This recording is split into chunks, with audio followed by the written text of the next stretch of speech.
Hello hi traders. நம்ம அடுத்து பார்க்க போகிற டாபிக் என்னென்னு பார்த்தீங்கன்னா சப்போர்ட் அண்ட் ரெசிஸ்டன்ஸை லைன் சார்ட்டை வச்சு எப்படிலாம் வந்து ட்ரா பண்ணுன்றதை நம்ம இப்போ கிளியராக பார்க்கலாம். ஓகேங்களா? நெக்ஸ்ட்டு நம்ம என்ன ஃபஸ்ட்டு என்ன பண்ணணும்னு பார்த்தீங்கன்னா மந்த்லேருந்து தான் ஒரு விஷயத்தை தொடங்கணும். ஏன்னா ஹையர் டைம் ஃப்ரேம் சொல்கிற வேலையை தான் லோவர் டைம் ஃப்ரேம் செய்யும். லோவர் டைம் ஃப்ரேம் சொல்கிறத ஹையர் டைம் ஃப்ரேம் செய்யாது. ஓகேங்களா? இப்போ கிளியராக பார்த்தீங்கன்னா மந்தோடைய ஹை ரேஞ்ச் லெவலில் தான் இப்போ வந்து மார்க்கெட் இருந்துகிட்டு இருக்கு. அப்போது நம்மளுக்கு லெவல் பார்த்தீங்கன்னா இங்கே இதுதான் லோ லெவல். இந்த லோவிலேருந்து ஹை, அப்போ மார்க்கெட் ஆனது ஒரு ஹை லோ பொசிஷனுக்கு வந்தாகணும். ஓகேங்களா? இப்போ இந்த ஹை லோ பொசிஷனுக்கு வரணும்னா இதுக்கு நடுவில் இருக்கக்கூடிய சப்போர்ட் லெவலை நாம் ட்ரா பண்ணணும். சப்போர்ட் லெவல் எங்கே இருக்குன்னு பாருங்கள். இந்த இடத்துல ஒரு இடத்துல இருக்கா, இந்த ஒரு இடம் மட்டும் தான் இப்போதைக்கு நம்மளுக்கு சப்போர்ட் லெவலாக இருக்குது. அதனால இந்த ஒரு இடத்த மட்டும் நம்ம வந்து மார்க் பண்ணிக்கலாம். ஓகேங்களா? இந்த ஒரு இடம் அண்டு இங்கே, அப்புறம் இந்த ரேஞ்ச்.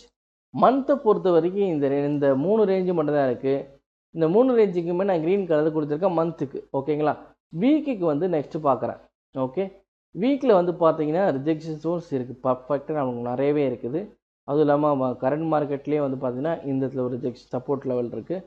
நான் வந்து வீக்குக்கு வந்து என்ன கலர் கொடுக்குறேன்னு பார்த்தீங்கன்னா வீக்குக்கு பிளாக் கொடுக்குறேன். ஓகேவா?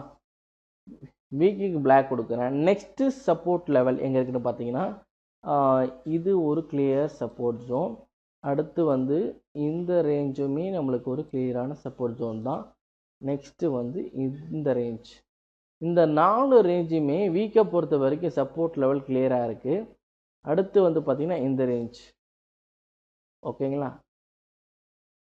இந்த 5 ரேஞ்சுமே வீக்கை பொறுத்த வரைக்கும் சப்போர்ட் எடுத்துகிட்டு மார்க்கெட் மேலே போகிறதுக்கான பாசிபிள்ஸ் இருக்குது.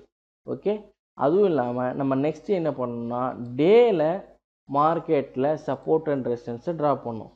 நீங்கள் அதுவும் கரண்ட் மார்க்கெட்டுக்கு மட்டும் ட்ரா பண்ணிங்கன்னா மார்க்கெட்டில் நிறைய இடத்துல வந்து இந்த இர்ரெகுலர் டயக்ராம்ஸை வந்து நீங்கள் அவாய்ட் பண்ணிக்கலாம். அதுவும் இல்லாமல் மார்க்கெட்டில் வந்து உங்களுக்கு இதுக்கப்புறம் நீங்கள் வரைய போகிற டயக்ராம்ஸை போடக்குள்ள கூட உங்களுடைய கன்ஃபியூஷன்ஸ் வந்து வராமல் இருக்கலாம். அதனால் கரண்ட் மார்க்கெட்டுக்குள்ளே மட்டும் நீங்கள் அனலைஸ் பண்ணுறது இது கொஞ்சம் பெட்டராக இருக்கும். ஓகேங்களா?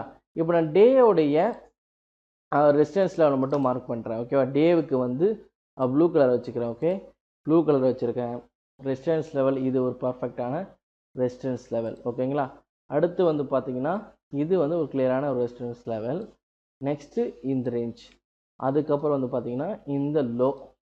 இந்த ஒரு 4 ரேஞ்சுமே வந்து பார்த்தீங்கன்னா நம்மளுக்கு கிளியரான ஒரு ரேஞ்ச் இருக்குது.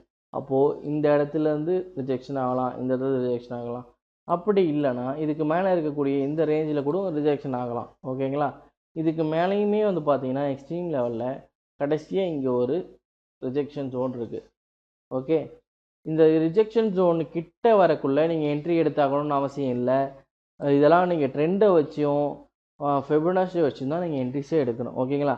இது வந்து நம்பர் ஆஃப் கன்ஃபர்மேஷனில் தான் நீங்கள் ஆட் பண்ணிக்கணுமே தவிர இதை மட்டும் வச்சு நீங்கள் என்ட்ரி எடுக்கக்கூடாது. ஓகேங்களா? தேங்க்யூ.